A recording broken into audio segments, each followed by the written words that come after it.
వారసుగా ఆహా నా ధన్యత, ఓహో నా భాగ్యము, ఏమని వివరింతును, ఏమని వివరింతును. ఆహా నా ధన్యత, ఓహో నా భాగ్యము, ఏమని వివరింతును, ఏమని వివరింతును. నేనెందుకని నీ సొత్తుగా మారితిని, యేసయ్యా నీ రక్తము చే కడుగబడినందునా, నీలో నేనుండుటే, నాలో నీవుండుటే నా ఆత్మీయ అనుభవమే, పరిశుద్ధాత్ముని అభిషేకముతో నే పరిపూర్ణత చెందేదా, నీలో నేనుండుటే, నాలో నీవుండుటే నా ఆత్మీయ అనుభవమే, పరిశుద్ధాత్ముని అభిషేకముతో నీ పరిపూర్ణత చెందేదా. ఆహా నా ధన్యత, ఓహో నా భాగ్యము, ఏమని వివరింతును, ఏమని వివరింతును. ఆహా నా ధన్యత, ఓహో నా భాగ్యము, ఏమని వివరింతును, ఏమని వివరింతును. నేనెందుకని నీ సొత్తుగా మారితిని, యేసయ్యా నీ రక్తము చే కడుగబడినందునా, యేసయ్యా నీ రక్తము చే కడుగబడినందునా, నీ అనాది ప్రణాళికలో హర్షించెను నా హృదయ సీమా, నీ అనాది ప్రణాళికలో హర్షించెను నా హృదయ సీమా. వందనాలు. వందనాలు ఆంటీ. చక్కటి అర్థయుక్తమైన పాట పాడి వినిపించావమ్మా. నిజంగా మనం ముందు ఆయన సొత్తు కానే కాదు, మన ఇష్టం. మనం ఎవరి సొత్తు? ఆయన రక్తంచే కడగబడ్డాం కాబట్టి ఆయన సొత్తు అయినాము. అసలు నాది ప్రణాళిక జగత్తు పునాది వేయబడకముందే కైలాని ఇలా పాట పాడాలని ఆ దేవాదేవుడు సృష్టించే ఈరోజు ఈ పాట అర్థయుక్తంగా ఉంది నా పాట పాడమని. ఆయన నాది ప్రణాళికలోనే నా హృదయ శ్రీమంతా హర్షిస్తుందని చెప్పింది. ఎంత చక్కటి పాట. ఎందుకు హర్షిస్తుంది అంటే ఆయన సొత్తు అయినాం కదా, ఇంక మనకేముంది? అహా నా భాగ్యము, అహా నా ధన్యత, ఓహో నా ధన్యత, అహా నా ధన్యత, ఓహో నా భాగ్యం. ఇంకా మన భాగ్యం ఎంత మంచిది ఆయనలో ఉంటే. మనం చూడండి, ఆయన పరిచర్య తుదిమిట్టించాలని ఆమె కోరికగా ఉంది. కాబట్టి చక్కగా చూడు, మనం కూడా మన జీవితాల్లో మన పరిచర్య ఏంటో తుదముట్టిద్దాం. అలాగ పాడుతున్నాం. ఆయన శ్రమల్లో పాలు పంపులు పంచుకుందాం. ఆయన అన్ని శ్రమలు అనుభవించాడు కదా. ఆయన తను సొత్తుగా చేసుకోవాలంటే ఎంతగా సిలువలో మన కొరకు ప్రాణం పెట్టబట్టే కదా, ఆయన కార్చిన ప్రశస్త రక్తధారల ద్వారానే కదా మన పాప జీవితం కడగబట్టే ఆయన సొత్తు, ఆయన రాజ్య వారసులుగా రాజులేని యాజక సమూహంలో మనం చేర్చినాడు కదా. అంతకన్నా ధన్యత భాగ్యం మనకేముంది? కాబట్టి ఆయనతో ఉంటేనే, ఆయనలో ఉంటేనే మనము ధన్యత భాగ్యం కలిగి ఉంటాము. అటువంటి భాగ్యము ధన్యత మనకు కలిగి ఉండాలంటే ఆయన పరిశుద్ధాత్మతో అభిషేకం చేయబడాలి. పరిపూర్ణత చెందాలి అంటే ఆయన సొత్తుగా రావాలి. ఈ పాటలో ఉండే మీనింగ్ ఆయన సొత్తుగా రావాలంటే, ఇంకా ఎవరైనా ఈ పాట వినను మన మన కుటుంబాలు ఎవరైనా ఉంటే ఈ పాటను ఒక్కసారి వినండి. విన్న తర్వాత అర్థం చేసుకోండి. ఆయన రక్తం ద్వారా కడగబడ్డాలి, అప్పుడే మనం ఆయన సొత్తు అవుతాం. ఆయన సొత్తు అయినప్పుడే, ఆయన బిడ్డలమైనప్పుడే మనకు ఇటువంటి ఆనందము, ఆయన ఆయన అటువంటి ధన్యత భాగ్యం మనకు పరలోక రాజ్యంలో ప్రవేశం వస్తుంది. ఎందుకంటే ఆయన మన నిత్య జీవానికి అర్హుడుగా చేసిన దేవుడు కాబట్టి. కాబట్టి ఇటువంటి ప్రతి దాంట్లో చూడండి, జూమ్ కొంతమంది రాకుండా ఉంటారు, కొంతమంది బిజీ షెడ్యూల్ జాబ్ హోల్డర్స్ ఉంటారు. బట్ టైం ఉన్నోళ్ళు రండి. ఒకవేళ మేకేముందిలే యూట్యూబ్లో చూసుకుంటా అనే వాళ్ళకి మరి ముఖ్యంగా ప్రేమ వందనాలు చెప్పడం మర్చిపోయినాను. ప్రేమ వందనాలమ్మా యూట్యూబ్లో చూసుకోవాలనుకునేవాళ్ళు. కానీ సమయం ఉండంగా ఉంటే ఒకవేళ కొంచెం సేపు లాగిన్ అవ్వండి. చూడండి ఎంత అర్థం ఉందో చూడండి, పాట అంతా వినండి మీరే. చక్కటి పాట పడింది. కాబట్టి ఆయన రక్తంతో ఎవరైనా మనం ఇంకా కడగబడకుండా ఉంటే, మారు మనసు రక్షానుభవం లేకుంటే, కడవరి దినాల్లో ఉన్న ఒక్కొక్క ప్రమాదాలు చూస్తే గుండెలు అవిసిపోతున్నాయి, కన్నీళ్లు కారిపోతున్నాయి కదా. కాబట్టి ఇప్పుడు అక్క ప్రార్థించారు, మృతక్క లాస్ట్లో మళ్ళీ ఇంకొకసారి కన్నీళ్ళు వచ్చినాయి. ఆ బిడ్డలు చదువుకునే బిడ్డలు ఆ మెడికోస్ అన్నం తింటుంటే వాళ్ళు ఊహించే ఉండరు కదా మా ప్రమాదం, ఆ ఫ్లైట్ క్లాష్లో తల్లి. కాబట్టి ఇటువంటి దినాల్లో, కడవరి దినాల్లో ఎలాంటి రోజులంటే ఎక్కడ చూసినా మరణాలే. కాబట్టి ఇటువంటి రోజుల్లో ఉండగా ఇప్పుడైనా మించిపోయింది. ఈ పాట ద్వారా మనకు దేవుడు చూడండి, ఆయన నిజంగా ఎంత గొప్ప. ఆయన అనాది ప్రణాళికలు, జగత్తు పునాది వేయబడక ముందే వేసాడు ఈ జూమ్ ప్రణాళికను మన ముందు పెట్టాడు కదా. ఈ పాట ద్వారా మనకు అర్థయుక్తమైన పాట పాడింది. దానిలో చూసుకోండి. ఇప్పటికైనా ఎవరైనా ఉండుంటే ఇంకా మారు మనసు రక్షణ లేకపోతే చెప్పండి, ఈ పాటల గురించి చెప్పండి. దాని ద్వారా మనకి ఎంత ధన్యత భాగ్యం వస్తుందో చెప్పండి. ఇటువంటి చక్కటి అర్థయుక్తమైన పాట పాడిన కైలాకి మరొకసారి మన ఎస్తేరు ప్రార్థన సహవాస కూడిక తరపున, ఆ దేవాదేవుని తరపున వందనాలు చెల్లించుకుంటానమ్మా. దేవుడిని చక్కగా ఆయన పరిచయంలో వాడుకోవాలని ఆ దేవాదేవుని మరొకసారి నేను మనసారా కోరుకుంటున్నాను. వందనాలు కైలా. వందనాలండి, వందనాలండి. వందనాలమ్మా. ఇప్పుడు మన మధ్యలో ప్రమీలక్క గారు. ప్రమీలక్క అక్క. వందనాలమ్మా. వందనాలు. వందనాలమ్మా. వందనాలమ్మా. ఇప్పుడు మన మధ్యలో ప్రమీలక్క గారు ఫ్రమ్ నిర్దోవాలు. అక్కగారు లాయర్. అక్కగారి బ్రదర్ కూడా డాక్టర్ గారు. ఆయన అక్కలో అలాంటివి ఏమి చూడం కానీ అంతే చెప్తారు గట్టిగా చక్కగా. అక్క మనకు చాలా పరిచయస్తులే, చాలా సార్లు వాక్యం చెప్పారు. బట్ లాస్ట్ టైము పెద్ద ప్రమాదాన్ని నుంచి దేవుడు కాపాడినాడు. అయినా సాతాండు ఎందుకు ఇంటర్నెట్ ద్వారా కొంచెం అబ్స్ట్రక్షన్స్ చేశాడు, కానీ అయినప్పటికీ అక్క మళ్ళా ఇంకోసారి ఆ దేవాదేవుడు మనకు అవకాశం ఇచ్చాడు. అక్క ఎన్నోసార్లు మనకు మన మధ్యలో వర్తమానం అందించారు. చక్కగా మంచి ఆ భాష శైలి బాగుంటుంది అక్కగారిది. అటువంటి అక్కగారు నిడదవోల్లో హాస్టల్ కదక్క, హాస్టల్ పిల్లల్ని చూసుకుంటూ ఉంటున్నారు. నిజంగా దేవాదేవుడు అక్కడ కూడా అక్క ద్వారా వర్తమానం అందించాలని, ఆ బిడ్డలు ఇంకా ఎవరైనా నమ్ముకునే వాళ్ళు ఉంటే నమ్ముకోబడాలని ఆ దేవుని సంకల్పము, ఆయన ప్రణాళికలు ఉంటాయి కాబట్టి వాటి ద్వారా అక్కని అక్కడ ఉంచారు. ఇప్పుడు ఆరోగ్యం అక్క, ఇప్పుడు బాగున్నారు అక్క? ఆరోగ్యం ఎలాగుందక్క? బాగున్నారక్క?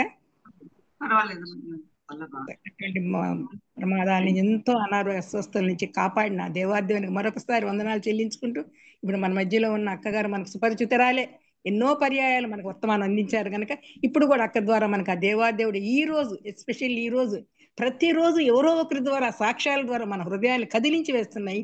ఈ రోజు మన జీవితాల్లో, మన ప్రవర్తనా తీర్థంలో ఈగోయిజం ఏమనుందో తీసేసుకునేటట్టు మన ప్రవర్తనని సరిచేసుకొని, మనలో ఏమన్నా ఇంకా విశ్వాసంలో మనం బలహీనలుగా ఉంటే బలపరచబడేటట్లు ఆ దేవాదేవుని ద్వారా, దేవాదేవుడు అక్క ద్వారా మనకు వర్తమానం అందిస్తున్న అందరం చక్కగా మీట్లో పెట్టుకొని వాక్యాన్ని విందాము. ఇది ఈ సమయాన్ని ప్రమీలక్క గారి నిర్దోల అక్క గారికి అందిస్తున్నాము. అక్క చెప్పు, కొనసాగించండి అక్క. ప్రార్థన చేస్తున్నాము. సర్వశక్తిమంతుడు అయిన మా ప్రియ పరలోక తండ్రి, మహోన్నతుడ, దయగలిగిన దేవాన్ని పాదములకు వందనాలు, స్తుతులు, స్తోత్రాలు చెల్లించుకుంటున్నాను. చాలిన దేవుడుగా ఉన్నందుకు వందనాలు బ్రహ్మ. నిన్న నేడు నిరంతరము ఏకరీతిగా ఉన్న దేవుడు, వర్తమాన భూత భవిష్యత్ కాలములకు సర్వాధికారి అయిన దేవుడు, నీ స్తోత్రాలు తండ్రి. ఈ సాయంకాల సమయం బిడ్డలతో కలిసి నీ వాక్యాన్ని ధ్యానించడానికి నన్ను అనుమతించిన మీ ప్రేమను బట్టి వందనాలు చెల్లించుకుంటున్నాను. ఏ యోగ్యత లేని ప్రభా, నిష్ప్రయోజనమైన దాసురాలని అంగీకరిస్తూ ఉన్నానయ్యా. ప్రభా, నీ యొక్క పిలుపు మేరకు నేను వీళ్ళ మధ్యకు వచ్చాను, కానీ నిజానికి ఏ అర్హత లేదు ప్రభా. వాక్యంలో నిష్ణాతులు ప్రభా. నాయన మరి గాస్పెల్ అసెంబ్లీ హాల్ అంటే ఎంతో వాక్యంతో నింపబడిన బిడ్డలు, అలాంటి వారి మధ్య నేను ఏపాటిదానని ప్రభా. దయతో కనికరించి మీ నోటికి నన్ను బూరగా వాడుకోమని వేడుకుంటూ ఉన్నా. నీ వాక్యాన్ని వెల్లడి చేయమని వేడుకుంటున్నా. వాక్యము వినిన తోడని వెలుగు కలిగిన మాట బట్టి వందనాలు చెల్లించుకుంటూ ఉన్నాను. దయగలిగిన తండ్రి, నాయన వివిధ సంగతులు వదిలిపెట్టి కొట్టుకొని పోకుండా మా హృదయాలకు మేము అన్వయించుకుని ప్రభువా, ఈ వాక్యంతో మేము పోషించబడగలుగుటకు సహాయం దయచేసి, ఆయన చేరి వచ్చిన ప్రతి ఒక్క బిడ్డను కూడా జ్ఞాపకం చేసుకోండి. ఏ కుటుంబంలో ఏ అనారోగ్య సమస్యలు ఉన్నాయో, ఏ ఆర్థిక ఇబ్బందులు ఉన్నాయో, బిడ్డల వివాహ సమస్యలు ఉన్నాయో, సంతాన సమస్యలు ఉన్నాయో, చదువుల సమస్యలు ఉన్నాయో, ఉద్యోగాల సమస్యలు ఉన్నాయో, మానసిక సమస్యలు ఉన్నాయో ప్రభు దయతో కనికరించి సమస్తము నీ నామమున కొట్టివేయమని వేడుకుంటూ ఉన్నాను. తండ్రి ముందున్న సమయాన్ని మీకు సమర్పించుకుంటూ నేను కూడా గొంతులతో బాధపడుతున్నాను. నాన్న తెరవమని వేడుకుంటున్నాను. నీకు సమస్తమైన మహిమ ఘనత ప్రభావం యేసయ్య నామమున ప్రార్థించి స్తుతించి వేడుకుంటున్నాను తండ్రి. ఆమేన్. ఆమేన్.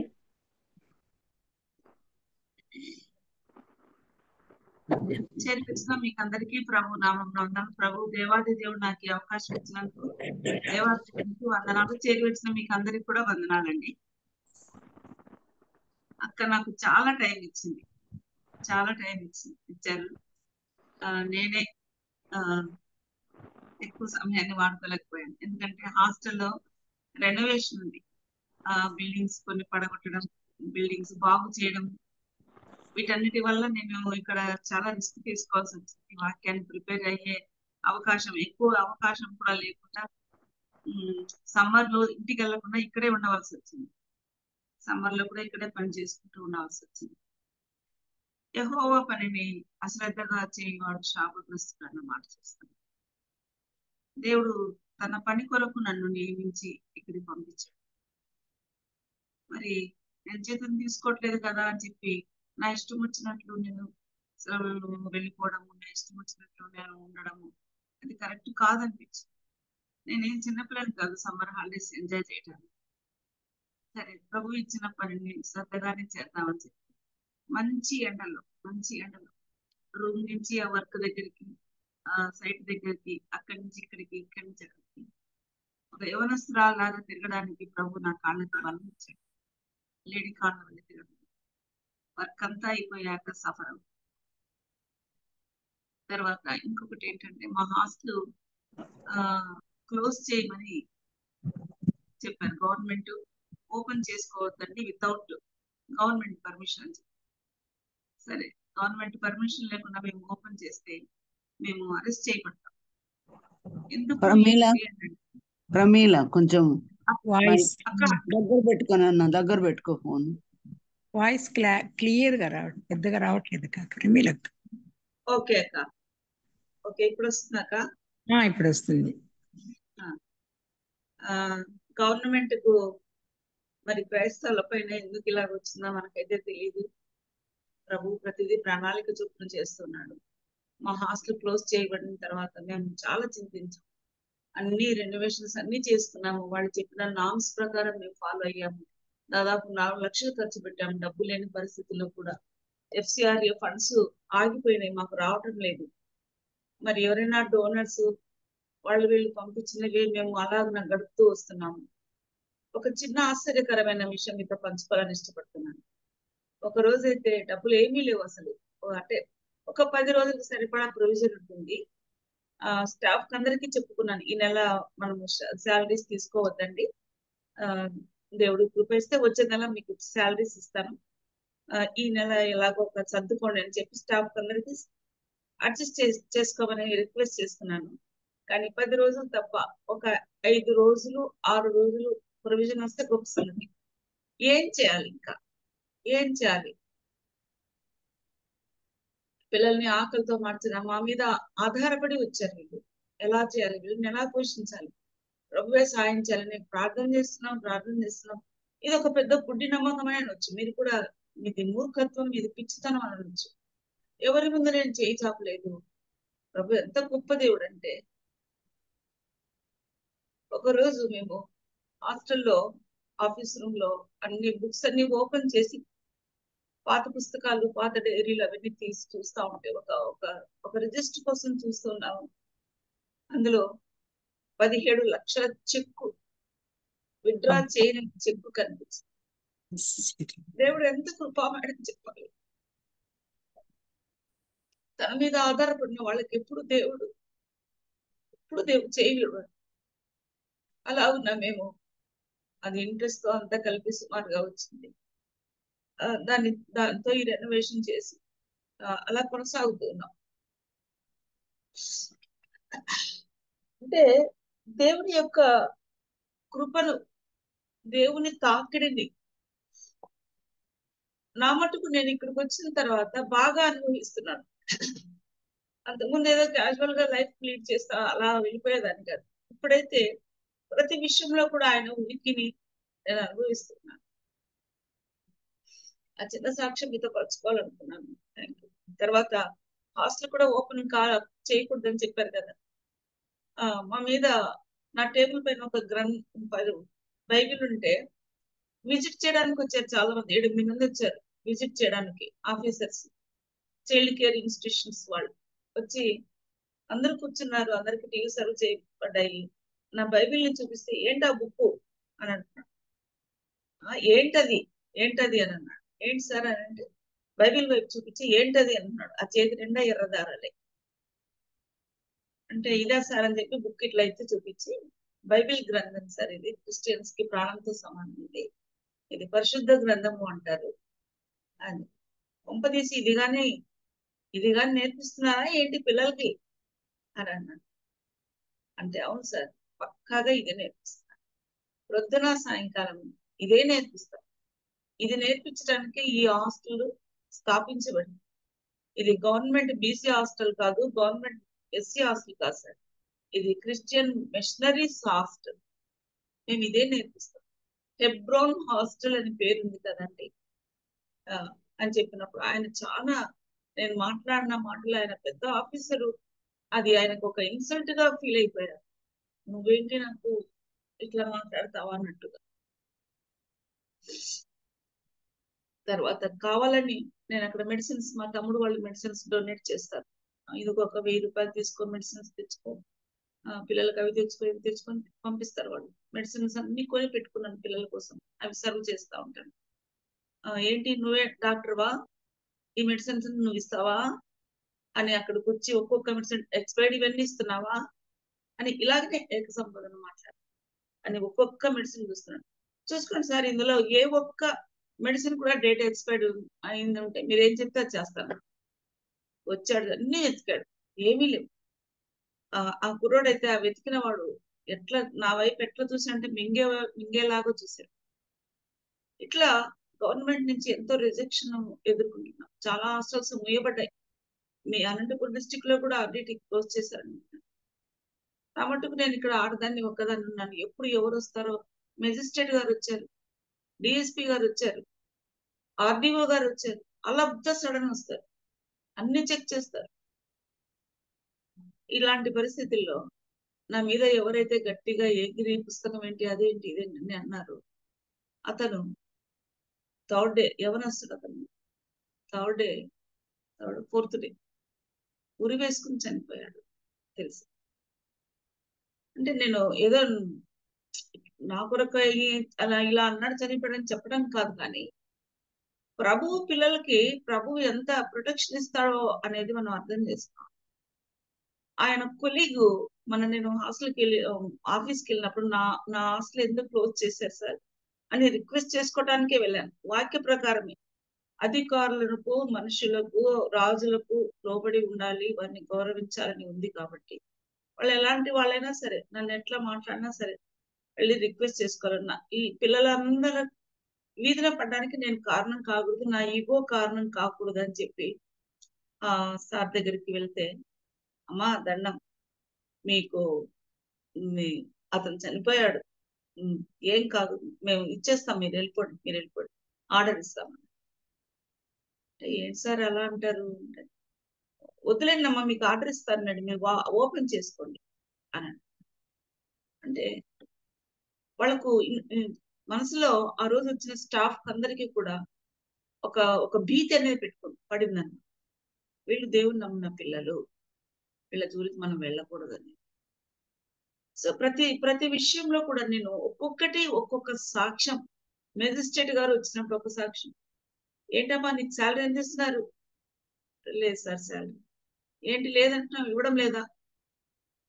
లేదు సార్ నేను తీసుకోవాలి. ఎవరు చెప్పారు తీసుకోవాలి? నా దేవుడు చెప్పాడు సార్. అదేంటి మీ దేవుడు ఇట్లా కూడా చెప్తాడా? ఇట్లాంటి వ్యంగ్యమైన మాటలతో, వ్యంగ్యమైన కామెంట్స్ తో మనిషిని అఫ్ కోర్స్ నేను అది స్పోర్టివ్ గా తీసుకుంటున్నాను. నా దేవుని నేను ప్రకటించడానికి నాకు వచ్చిన అవకాశం ఇది అని. అవును సార్, నేను అడ్వకేట్ ని, ఫలానా నా కొడుకు ఇట్లా పొజిషన్ లో ఉన్నాడు, నేను ఫలానా చోట ఉండేదాన్ని, దేవుడు నన్ను ఇక్కడికి వెళ్ళమన్నది, నేను ఇక్కడికి వచ్చాను. సింగిల్ పైస్ తీసుకోకుండా నేను పని చేస్తున్నాను సార్. అతను కూడా అడ్వకేట్, మేజిస్ట్రేట్ గారు. పిచ్చా మీకేమైనా? అంత మంచి జాబ్ వదులుకొని వచ్చి ఇక్కడ చేయడం ఏంటి పల్లెటూరులో, ఇక్కడ మారుమూల? అవును సార్, మా దేవుడు చెప్పాడు ఇక్కడికి వెళ్ళాలి. మీ దేవుడు ఇట్లా కూడా చెప్తాడా? అవును, దేవుడు చెప్తాడు. అందుకే అప్పుడు అనిపించింది నాకు, నన్ను ఈ వృద్ధాప్యంలో ఇక్కడికి పంపడం ఏంటి ప్రభువా? ప్రతిసారి కష్టపడినప్పుడు అంతా అనుకోలేదు, కానీ ఇలాంటి ఛాలెంజెస్ వచ్చినప్పుడు ఎస్ నేను ఇంతకంటే ఇంకా ఎక్కువ శ్రమనైనా నేను ఎదుర్కొంటాను, నేను నిన్ను ప్రకటిస్తాను. యోహాను భక్తుడు కూడా పద్మాసు ద్వీపంలో వేశారు కదా అని అక్కడ కృంగిపోలేదు, కృషించిపోలేదు, నోరు మూసుకోలేదు. చదువు ఇక చచ్చిపోతే చాలు నాకు ఈ బ్రతికెందుకని, యోనాలాగా కానీ ఎలియా అలాగా కానీ అనలేదు. ఇందాక పాట విన్నాం, ధన్యతను గురించిన పాట కదా. ఎలాంటి వాళ్ళు ధన్యులు అని అంటే, యోహాన్ చెప్తాడు, వాక్యంను వినువారు, చదువువారు, గైకొనువారు ధన్యులు అని చెప్తాడు. ఎంత ఎంత గొప్ప మాట అన్నమాట. పాట పాడింది కాబట్టి ఆ మాట ద్వారానే మనం ఈ రోజు ధ్యానాన్ని కొనసాగిద్దాం. ఈ యోహాను భక్తుడు సహోదరుడి పేరేంటి చెప్పగలరా? అన్నదమ్ములు వీళ్ళిద్దరు. యాకోబు. వీళ్ళకు ఒక నేమ్ ఉంది,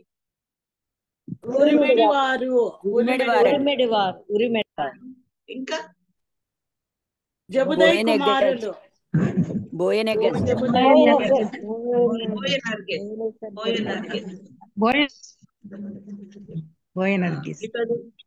ఇతడు ప్రభువు రొమ్మున అనుకునేవాడు. యేసు ప్రభు ప్రేమించిన శిష్యుడు, ప్రియమైన శిష్యుడు, ప్రేమించిన శిష్యుడు. సరే, ధన్యత. ప్రకటన గ్రంథము పాటను బట్టి కొనసాగుతుంది. ప్రకటన గ్రంథము 1వ అధ్యాయము 3వ వచనం. సమయము సమీపించినది కనుక ఈ ప్రవచన వాక్యములు చదువువాడును, వాటిని విని ఇందులో వ్రాయబడిన సంగతులు గైకొను వారును ధన్యులు. గైకొను వారు కూడా ధన్యులు. ఈ ధన్యులు అనే మాట ఎన్నిసార్లు ఇక్కడ ఈ ప్రకటన గ్రంథంలో రాయబడి ఉంటుందంటే 7 సార్లు రాయబడి. ఈ ప్రకటన గ్రంథం అంతా కూడా 7 అనే అంకెతో ముడిపడి ఉంది. ఇప్పుడు మొట్టమొదటిగా 7 సార్లు రాయబడి ఉందని చెప్పాను కదా. ఇది మొట్టమొదటిగా 1వ అధ్యాయం 3వ వచనంలో రాయబడి. రెండవదిగా 14వ అధ్యాయం 13వ వచనంలో కూడా మనం చూస్తాం. 14వ అధ్యాయము 13వ వచనంలో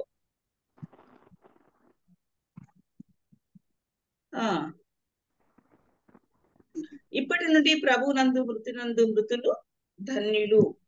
ఇది రెండవసారిగా రాయబడి. 16వ అధ్యాయం 16వ వచనంలో కూడా ఇదిగో నేను దొంగ వలె వచ్చుచున్నాను, తాను దిగంబరుడుగా సంచరించుచున్నందున జనులు తన దిశములను చూతురేమో అని మెలకువగా ఉండి తన వస్త్రమును కాపాడుకొని వాడు ధన్యుడు. 16, 16 అయింది కదా. 19, 9వ వచనం. 19వ అధ్యాయం 9వ వచనం.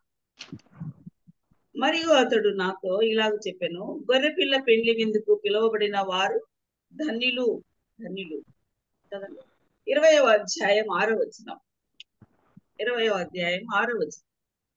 ఈ మొదటి పునరుద్ధానంలో పాలుగలవారు ధన్యులను పరిశుద్ధులునై ఉందురు. మొదటి పునరుద్ధానంలో పాలుగలవారు. 22:7 ఇదిగో నేను త్వరగా వచ్చుచున్నాను, ఈ గ్రంథంలోని ప్రవచన వాక్యములను గైకొను వాడు ధన్యుడు. 22:14 జీవవృక్షమునకు హక్కు గలవారై గుమ్మముల గుండా ఆ పట్టణంలోనికి ప్రవేశించినట్లు తమ వస్త్రములను ఉదుక్కొని వారు ధన్యులు. ఇటు రీతిగా 7 సార్లు మనము ధన్యతల గురించి చెప్పుకోవచ్చు. ఈ ప్రకటన గ్రంథం రాసేటప్పుడు యోహాన్ భక్తుడు వృద్ధాప్యంలో ఉన్నాడు.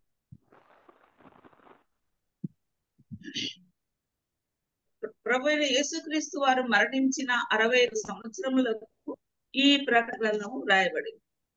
అప్పటి చక్రవర్తి ఎవరు అంటే డొమిషన్ చక్రవర్తి. ఈ యొక్క ప్రత్యక్షత అని అంటే ప్రకటించుట, లేకపోతే తెర తీయుట, లేకపోతే ముసుగు తీయుట అనే అర్థం. అంటే భక్తుడైన యోహానుకు చూపబోయే ఆ పరలోక ప్రత్యక్షతను, ఆ వేయబడిన ముసుగును తొలగించటము అని అర్థం.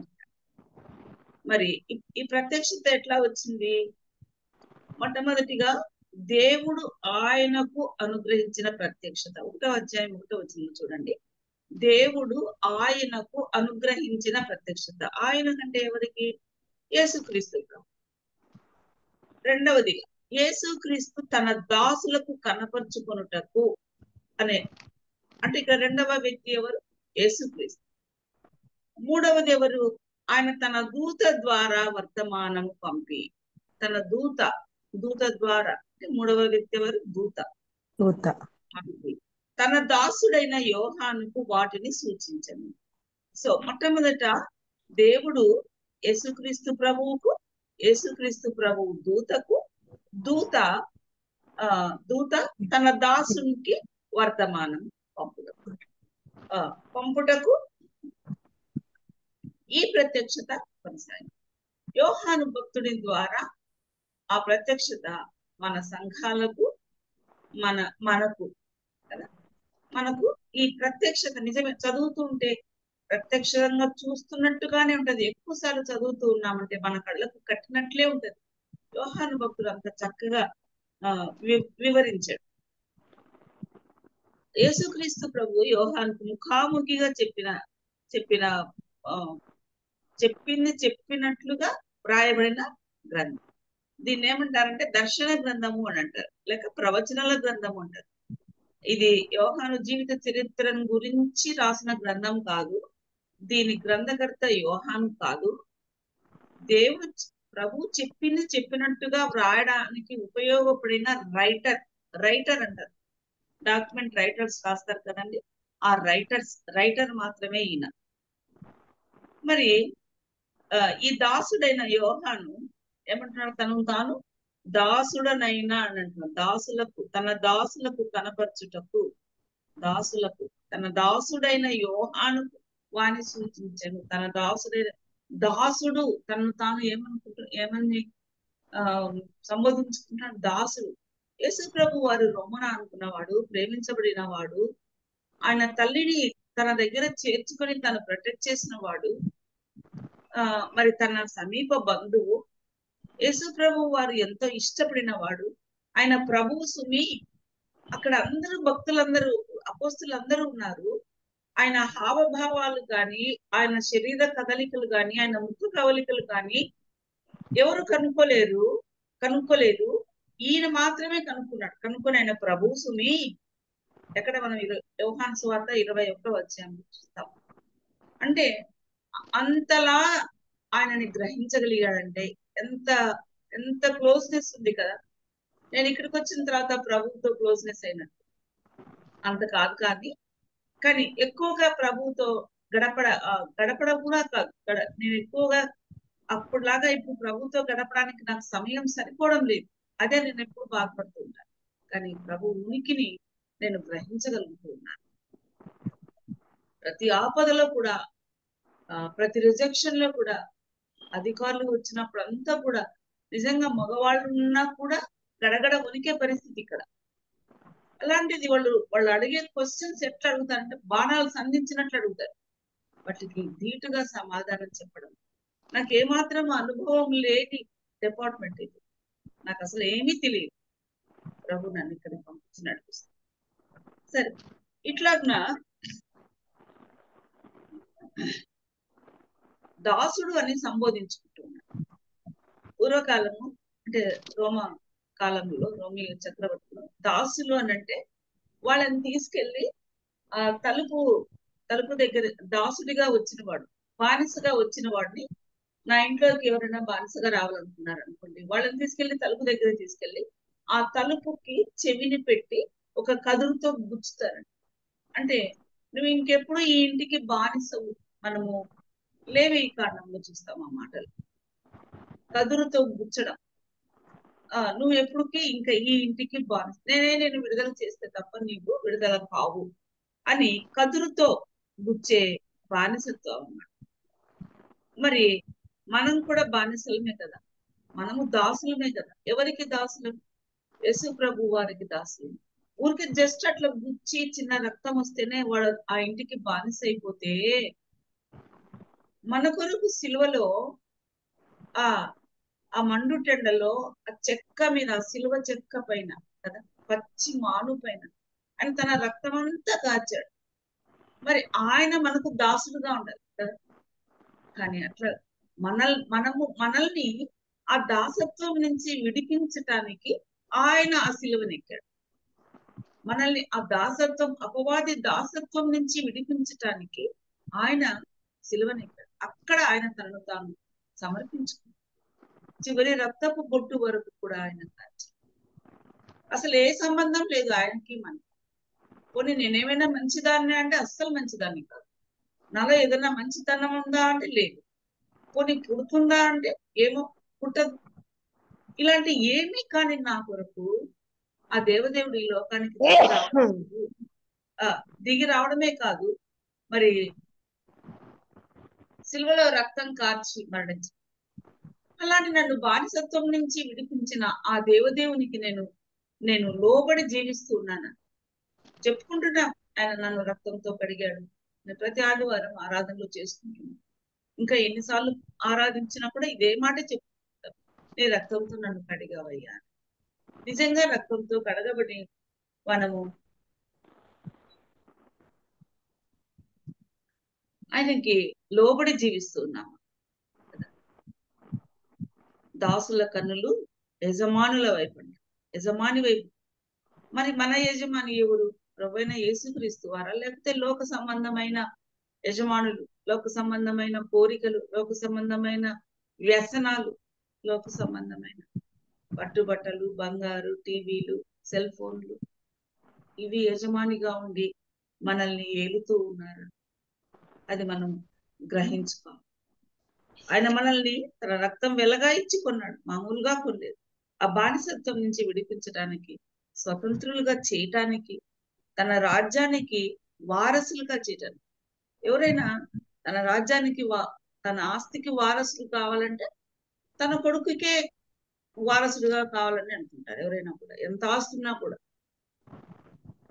కానీ ఇక్కడ తన కుమారునితో సమానంగా మనల్ని కూడా ఆయన వారసత్వం ఇస్తానంటున్నాడు.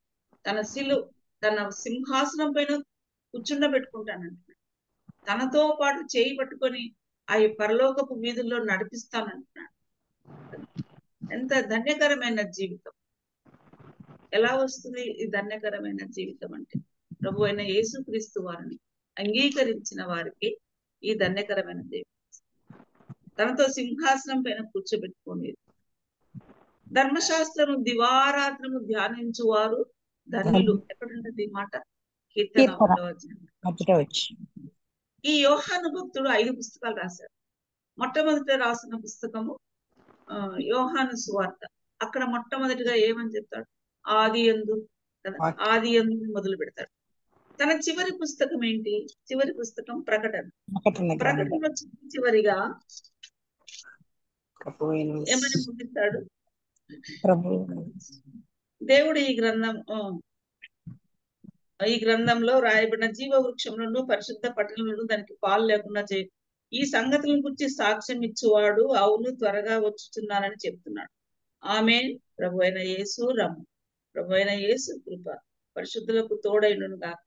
ఆమేన్ అని ప్రభు వాక్యం చేతనే ఇక్కడ ముగించారు. తన 5 పుస్తకాలలో కూడా ఇలాగున రాయబడి. సరే, ఇప్పుడు ధన్యులు అనే మాటలు మనం చూసుకుంటున్నాం. ఏంటి ధన్యులు? చదువువారు ధన్యులు, వినువారు ధన్యులు, గైకొనువారు ధన్యులు. మరి మొదటిగా మనము చదువువారు ధన్యులు. ఎలాగునో చదువువారు ధన్యులు అవుతారు? ఎవరైనా చదువుతుంటే వింటే ధన్యులం అవుతామా? లేకపోతే ఒక్కొక్క మధ్యాహ్నం ఒక వచనం, రాత్రి ఒక వచనం అలా చదివితే ధన్యులమవుతామా? మరి ఎలా చదవాలి? మనం ఎలా చదువుతున్నాం? మొక్కుబడిగా చదువుతుంటున్నామా? సంవత్సరం లోపల ఒక ఈ బైబిల్ గ్రంథం అయిపోవాలి, రోజుకు 4-5 ఫాస్ట్ గా చదివేస్తూ ఉన్నాము. మనకేమైనా అది బుర్రకెక్కుతా ఉంది? హృదయపూర్వకంగా చదువుతున్నామా? మొక్కుబడిగా మనం చదువుతున్నాం? ఆసక్తితోనా, అనాసక్తితోనా? కదా, ఇతరులు చూడటానికి అబ్బాయి ఈ అక్క ఎప్పుడు పోయినా కూడా బైబిల్ చదువుతూ ఉంటుందమ్మా అని చెప్పుకోవడం కొరకు చదువుతూ ఉంటామా? ఒక సంవత్సరంలో బైబిల్ కంప్లీట్ చేశానని చెప్పుకోవడం కాదు, కానీ చదివినందుకు సంవత్సరానికి ఒకసారి చదువుతున్నామో 2 సంవత్సరాలకు ఒకసారి మనలో మార్పు ఏమైనా కలుగుతా ఉందా? లాస్ట్ ఇయర్ కి ఇప్పటికి మార్పు ఏమైనా కలుగుతా ఉందా? చదువు వేరు, నా జీవిత వరవడి వేరు. అలా ఉన్నామా? ఆ చదవటం వల్ల నా జీవిత శైలి ఏమైనా మారుతూ ఉందా? నా జీవితంలో ఏదైనా మార్పు వస్తుందా? నేనేమైనా వాక్య ప్రకారం జీవించగలను? చదివే ముందు కూడా మనము ఆ వాక్య గ్రహింపు కొరకై, వాక్యాన్ని గ్రహించడానికి మనము ధ్యానం చేయాలి. నేను చదవలేను ప్రభా, ఇందులో ఏముందో నాకు అర్థం కాదు, ఈ బుర్రకు తోచదు, నేను ఇది చదివితే నాకు అర్థం కావడానికి నీ పరిశుద్ధ జ్ఞానం దయచు, ఆత్మ సహాయం దయచు అని ఒక్క మాట అనుకుని బైబిల్ ఓపెన్ చేస్తే మనకు దేవుడు తేటతెల్లని చేస్తాడు. అక్క ఎన్నోసార్లు చెప్పారు కదా, ఆ జ్ఞానముకై, ఆ నడుపుదలకై మనము ప్రార్థించుకోవాల్సిన వారిని. గ్రహింపు లేని చదువు ఎందుకండి, వ్యర్థం కదా. ఒకసారి కందాకే మినిస్టర్ కదా, కందాకే మినిస్టర్ ఎవరు? నపుంసకుడైన కందాకే మినిస్టర్ ఎక్కడి నుంచి వెళ్తున్నాడు? యెరూషలేముకు మొక్కుబడి తీర్చుకోవడానికి వచ్చాడు. వెళ్తూ రథంలో వెళ్తున్నాడు, గ్రంథం తీసుకొని చదువుతున్నాడు.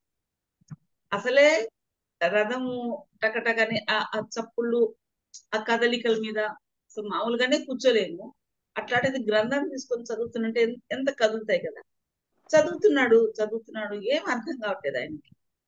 ప్రభు ఆజ్ఞతో ఫిలిప్పు ఆ రథం వెంట పరిగెత్తుకుంటూ వెళ్ళి, నువ్వేం చదువుతున్నావో నీకు తెలుసా? చూద్దాం ఆ మాట. అపోస్తుల కార్యములు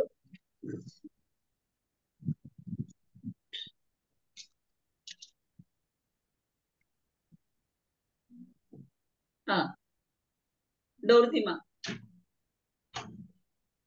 నేను మెసేజ్ లో నువ్వే ప్రేర్ చేయి, ఫ్యాన్ తీసుకొచ్చి ఛార్జింగ్ పెట్టి.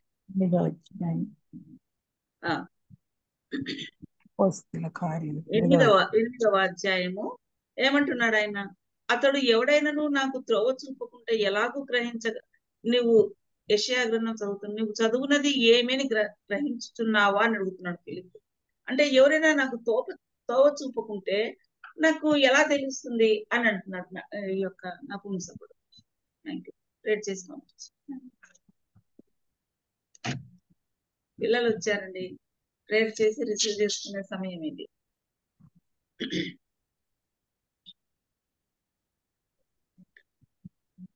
కదా, అతను రథంలో వెళ్తూ ఉన్నప్పుడు చదివిన చదువు అంటే ఏదో చదువుతున్నాం కానీ అది బుర్రకెక్కే చదువు కాదు, పరిశీలిస్తూ చదవాలి కదా.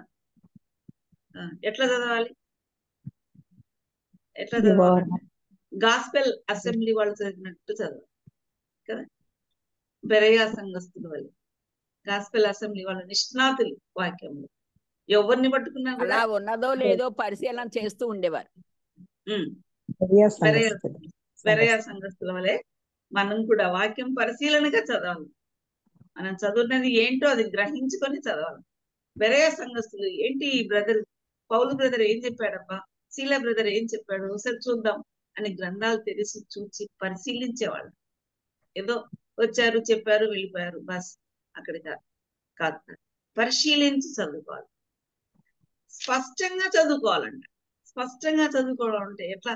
నెహెమ్యా గ్రంథంలో మనం ఆ మాట చూస్తాం. నెహెమ్యా 9వ అధ్యాయంలో స్పష్టంగానే మాటను చూస్తాం మనం.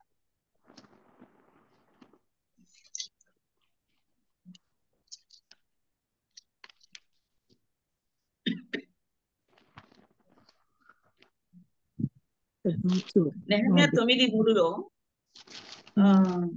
మరియు వారు ఒక జాము సేపు చదవమ్మా చదువు. మరియు వారు ఒక జాము సేపు తామున్న చోటనే నిలువబడి తమ దేవుడైన యెహోవా ధర్మశాస్త్ర గ్రంథమును చదువుతూ వచ్చిరి. అదేనక్క ఇంకా ఒక జాము సేపు తమ పాపంలో సారీ ఒప్పుకొనిరి. 8వ అధ్యాయంలో 8వ వచనం.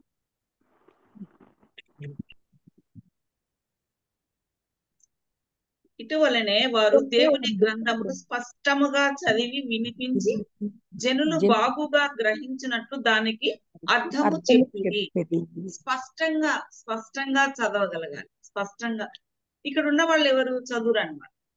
ఇక్కడ నెహెమ్యా గ్రంథంలో మనం చూస్తే 8వ అధ్యాయం కానీ 9వ అధ్యాయం కానీ వాళ్ళు ఉపవాసం ఉండి గోనెపట్లు కట్టుకుని మరి తల మీద ధూళి పోసుకుని ఒక జాము సేపు తామున్న చోటనే నిలువబడి జనులందరూ అందరూ మరి గర్భవతులు ఉన్నారేమో, ముసలోళ్ళు ఉన్నారేమో, ఆడోళ్ళు ఉన్నారేమో, పసిబిడ్డలు ఉన్నారేమో, పసిబిడ్డ తల్లులు ఉన్నారేమో, వీళ్ళందరూ కూడా ఒక జాము సేపు, జాము అంటే 3 గంటలు, ఆ జాము సేపు తమ పాపములను ఒప్పుకొనుచు.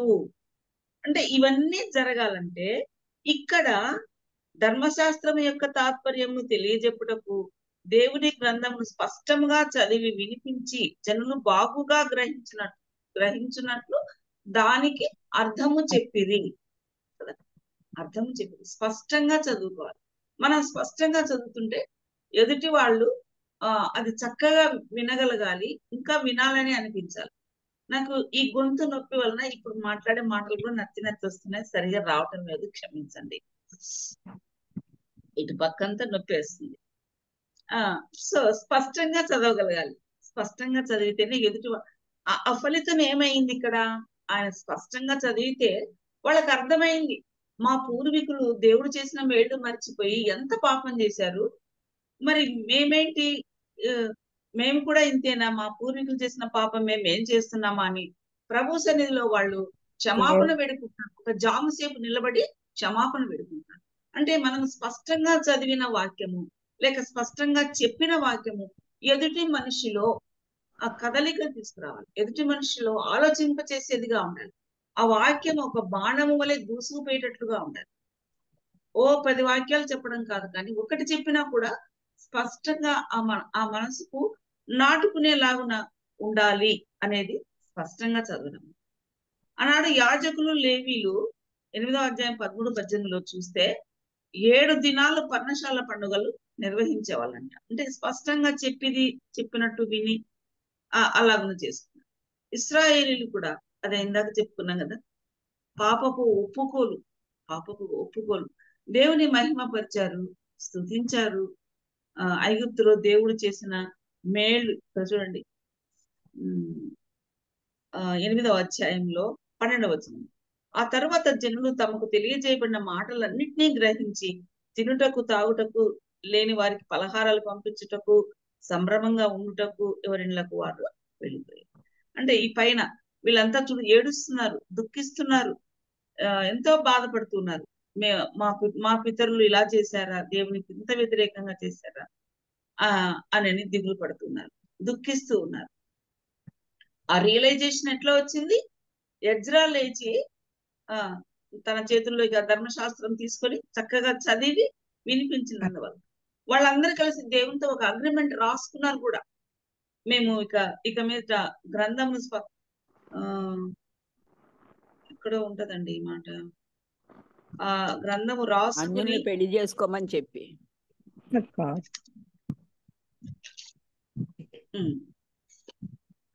కాబట్టి ఆ స్పష్టంగా చదవడం అనేది చాలా ఇంపార్టెంట్. 9వ అధ్యాయంలో ఉంటది నెహెమ్యా గ్రంథంలో. వాళ్ళు ధర్మశాస్త్ర గ్రంథం చదువుతూ వచ్చి ఎక్కడ ఉంటదమ్మా ఇది అగ్రిమెంట్, వాళ్ళు ఒక రాసుకుని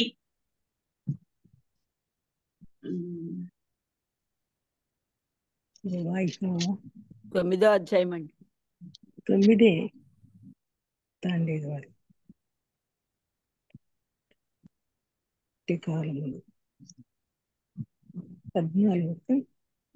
గ్రహారాధన చేయమని, లేకపోతే అన్యులు పెళ్లి చేసుకోమని చెప్తారు. అది కాదు సిస్టర్,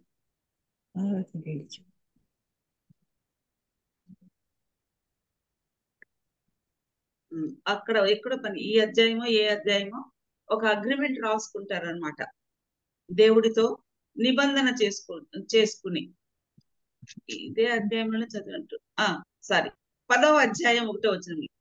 మేము ఒప్పుకొని చెప్పిన దానిని బట్టి ఒక స్థిరమైన నిబంధన చేసుకొని వ్రాయించుకొనగా మా ప్రధానులను లేవీయులను యాజకులను దానికి ముద్రలు వేసిరి. మేము ఇలా ఫాలో అవుతాము, మేము ఇలా నడుచుకుంటాము, ఇక మీదట దేవుని ఆజ్ఞలు మీరము, ఇట్లా ఏమేమి రాసుకున్నారో వాళ్ళు రాసుకుని మా ప్రధానులు లేవీలు యాజకులు దానికి సీల్ వేసారంట, సీల్ కూడా వేసారంట. అంటే అలాంటి ఒడంబడిక వాళ్ళు చేసుకున్నట్టుగా మనం చూస్తాం. ఇదంతా ఎట్లా జరిగింది? ఎజ్రా లేసి చక్కగా చదివినందువలన ఆ పామరులైన జనులంతా కూడా విని గ్రహించగలిగేటట్లుగా ఆయన చదివాడని మనం చూస్తున్నాం. తర్వాత మోషే సలహా కూడా ఏంటి? మన బ్రతుకు దినములన్నింటినీ కూడా గ్రంథం చదవాలి అని చెప్తాడు మోషే. ద్వితీయోపదేశ కాండంలో తన జీవితం ఇంకా తన నిష్క్రమణకు ముందుగా ద్వితీయోపదేశ కాండం 17వ అధ్యాయంలో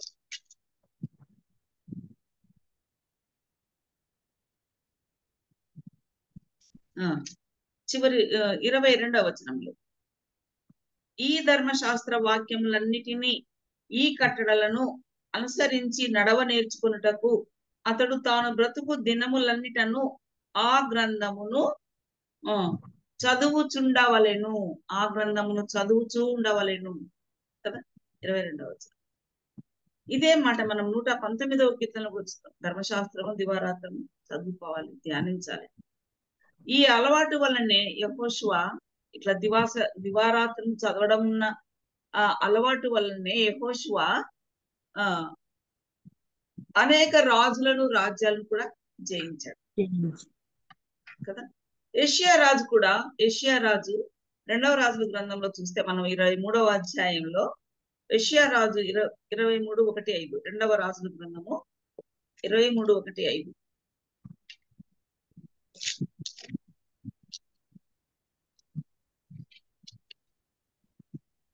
23వ అధ్యాయం 1-5 వచనం చదివితే అంటే జనుల నిబంధన అన్నమాట. అప్పుడు రాజు యూదా పెద్దలందరినీ యెరూషలేము పెద్దలందరినీ తన యొద్దకు పిలువనంపించి యూదా వారినందరినీ యెరూషలేము కాపురస్తులనందరినీ యాజకులను ప్రవక్తలను అల్పులనేది ఘనులనేది జనులందరినీ పిలుచుకొని యెహోవా మందిరమునకు వచ్చి వారు వినుచుండగా యెహోవా మందిరమందు దొరికిన నిబంధన గ్రంథంలోని మాటలన్నిటినీ చదివించెను. రాజు ఒక స్తంభం దగ్గర నిలిచి యెహోవా మార్గముల యందు నడిచి ఆయన ఆజ్ఞలను కట్టడలను శాసనములను పూర్ణ హృదయంతోనూ పూర్ణాత్మతోనూ గైకొని ఈ గ్రంథమందు రాయబడి ఉన్న నిబంధన సంబంధమైన మాటలన్నిటినీ స్థిరపరచుమని యెహోవా సన్నిధిని నిబంధన చేయగా జనులందరూ ఆ నిబంధనకు సమ్మతించిరి. రాజు చాలమ్మా, చాలు. Thank you. అన్ని వాళ్ళు రాసుకుని చక్కగా గ్రంథమందు రాయబడి ఉన్న నిబంధన సంబంధమైన మాటలన్నీ స్థిరపరచుకుని ఎంత చక్కటి ఫాలోయింగ్ చూడండి కదా. ఉర్దూలో ఒక మాట ఉంటది, పడే బస్ 10 పేజీ పడే లిఖా లేక క్యా లిఖా అని కదా. పేజీలు చదివి ఎగ్జామ్ రాసేటప్పటికి ఏం రాశాడు, ఏమి రాయలేదు. అలాగే మనం చదువుతున్నాము. ఆ ధర్మశాస్త్ర గ్రంథంలోనివి కొన్నైనా ఫాలో కాగలుగుతున్నామా, మనలో మార్పు వస్తుందా అనేది మనల్ని మనము తరచి చూసుకోవాలనేది ఇక్కడ దేవుని ఉద్దేశం. కీర్తన 119లో 11వ వచనం 50వ వచనంలో పాపం చేయకుండా ఎల్లప్పుడూ హృదయంలో వాక్యము కదా. ఒకసారి చదవండమ్మా 111వ కీర్తన 119వ కీర్తన 11వ వచనం. నీ ఎదుట నేను పాపము చేయకుండానట్లు నా హృదయములో నీ వాక్యము ఉంచుకొని ఉన్నాను. అది నేను పాపం చేయకుండా ఉండాలంటే ఆ వాక్యం మనలో ఉండాలి. ఆ వాక్యం మనలోకి ఎట్లా వస్తుంది? చదివితే వస్తుంది కదా. ఆ చదవడంలో ఎట్లా చదవాలి? ఏదో అలా పైపైన కాదు, అది మొత్తం ఫుల్ స్టాప్ మొదలుకొని ఫుల్ స్టాప్ వరకు చక్కగా చదివి మనం ఆకలింపు చేసుకుని మన హృదయంలో ప్రింట్ అయిపోవాలి. అలాగున చదవగలం. అప్పుడు ఆ వాక్యం ఉన్నప్పుడు ఇప్పుడు దొంగతనం చేయరాదు అని ఉందనుకోండి, ఏదైనా పెన్సిల్ తీసుకోబోతాము, దేవుడు ఇట్లా అన్నాడు వద్దు అంటే నువ్వు దొంగతనం చేయరాదని 10 ఆజ్ఞల్లో ఉన్న ఆజ్ఞ నీ హృదయంలో ప్రింట్ అయిపోవాలి కదా. ఇర్మియా ఏమంటాడు, మీ హృదయం అనే పలకము పైన రాసుకొని ఇనప గంటంతోనంట, మామూలు పలకతో బల్పంతో కాదు, మామూలు పెన్నుతో కాదు, ఇనుప గంటముతో రాయమంటారు. అలాగున మన హృదయాల పైన మనము రాసుకోవాల్సిన వాళ్ళంగా ఉన్నాం. మనల్ని ఈ వాక్యం బ్రతికిస్తుంది, నెమ్మది కలుగజేస్తుంది. ఈ వాక్యం మనకి అద్దం వంటిది అన్నమాట. సామెతలు కూడా 31 అధ్యాయాలు ఉన్నాయి కదా. నెలకంతా కలిపి చదవమని. మన దినపాఠ్యం మనం చదువుకుంటూ కూడా సామెతల్లో రోజుకొకటి, ఈ రోజు 19వ తేదీ కదండి, 19వ తేదీ 19వ అధ్యాయం కంప్లీట్.